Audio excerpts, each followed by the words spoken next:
সেদিন তিতানের মামামের কাছে রেখে আমি আর তিতানের পাপা চলে গিয়েছিলাম একটু মার্কেটিংয়ের জন্য।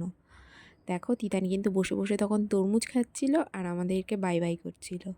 তো আমরা দেখো বেরিয়ে পড়েছি, আর অল্প কিছুক্ষণের মধ্যেই আমরা পৌঁছে গেছিলাম ফ্রেমের দোকানে, কারণ মেনলি গিয়েছিলাম তিতানের পাপার দোকানের ফ্রেম আনতে। তো দেখো আমরা এখানে ফ্রেমগুলো চয়েস করে করে নিয়ে নিচ্ছিলাম। তারপর আমাদের অনেকটা ফ্রেম নেওয়া হয়েছিল। তো কাকু সেগুলো ততক্ষণে রেডি করছিল, আর আমরা তার মধ্যে চলে গিয়েছিলাম একটু মার্কেটের দিকে। তো ওখানে অনেক দোকান ছিল, আমরা একটু ঘুরে ঘুরে সব দেখছিলাম। তারপর তিতানের কিছু জিনিস নেওয়ার ছিল বলে আমরা একটা মলে গিয়েছিলাম। ওখান থেকে তিতানের গরমের কিছু জিনিস, যেমন হাফ প্যান্ট, স্যান্ডো গেঞ্জি, এগুলো নিয়ে নিচ্ছিলাম। এগুলো নেওয়া হয়ে গেলে আবার এসে ফ্রেমগুলো নিয়ে আমরা বাড়ির জন্য বেরিয়ে পড়েছিলাম।